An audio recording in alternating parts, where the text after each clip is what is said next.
అందరికీ నమస్కారం. ఆంధ్రప్రదేశ్ రాష్ట్ర ముఖ్యమంత్రిగా శ్రీ వైఎస్ జగన్మోహన్ రెడ్డి గారు ఉన్నప్పుడు 2021 డిసెంబర్ 1వ తారీఖున కేంద్ర ప్రభుత్వ రంగ సంస్థ సెకి solar energy corporation of India limited తో రాష్ట్ర ప్రభుత్వం ఒక ఒప్పందం కుదుర్చుకుంది.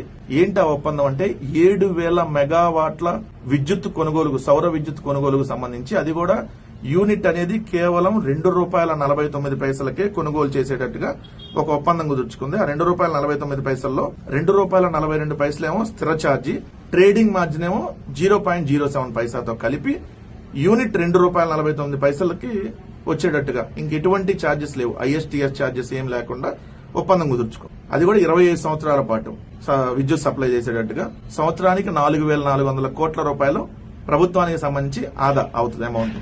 మొత్తం 25 సంవత్సరాల్లో 1,10,000 కోట్ల రూపాయలు ఆదా అయ్యేటట్టుగా ప్రభుత్వం కుదుర్చుకుంటే, మొన్న మధ్య అమెరికాలో అదానీ మీద ఒక కేసు నమోదైతే ఆ కేసుకి జగన్మోహన్ రెడ్డి గారికి లింక్ పెట్టినటువంటి ఎల్లో మీడియా జగన్మోహన్ రెడ్డి గారి కంటే అదానీ 1,750 కోట్ల లంచం ఇచ్చేశాడంట.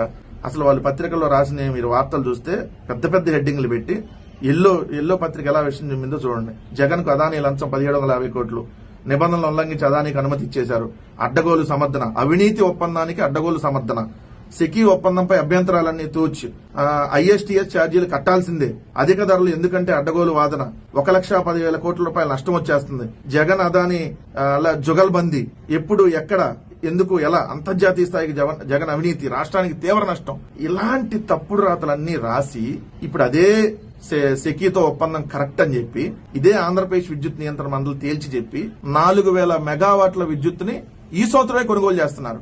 మరి జగన్మోహన్ రెడ్డి గారు లంచం తీసుకుని ఒప్పందాలు కుదుర్చుకున్నాడని చెప్పి గాలి వార్తలన్నీ ప్రచారం చేసి ఇంకొన్ని మీడియాలు అయితే వీళ్ళందరూ చర్చా వేదికలు పెట్టేసి, ఇంకొంతమంది అయితే అసలు FBI ఇక్కడికి రంగంలో దిగిపోయింది, జగన్మోహన్ రెడ్డి గారిని అరెస్ట్ చేయడానికి వచ్చేశారు, అమెరికా జైలు ఎలా ఉంటది అని ఫోటోలు మరి వేసి ఇష్టానురీతిలో అడ్డగోలు వార్తలు రాశారు కదా. ఇప్పుడు మరి సిగ్గు ఎగ్గు లేకుండా మరి అదే ఒప్పందాన్ని ఎందుకు కొనసాగిస్తున్నారు? అంటే డబ్బులు తీసుకుని కొనసాగిస్తున్నారా?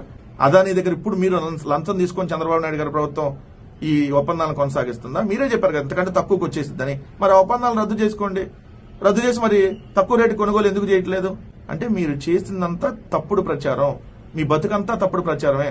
30,000 మంది అమ్మాయిలు మిస్ అయ్యారని, 14 లక్షల కోట్లు అప్పు అయిందని, ఈ రాష్ట్రం అడుక్కు తినిపోయిందని, ఈ రాష్ట్రంలో అసలు ఏమీ లేవు, మొత్తం అంతా రాష్ట్రం అంతా ఇదైపోయిందని మొత్తం ఏదైతే తప్పుడు ప్రచారం చేశారో, జగన్మోహన్ రెడ్డి గారి మీద కూడా మొదటి నుంచి మీరు 1,00,000 కోట్లని, తర్వాత 40,000 కోట్లని ఇష్టానురీతిలో ఏదైతే తప్పుడు ప్రచారాలు చేశారో ఆ తప్పుడు ప్రచారంలో భాగంగా మొన్న అదానీ మీద నమోదైనటువంటి కేసుకు సంబంధించి కూడా మీరు చేసిన తప్పుడు ప్రచారం.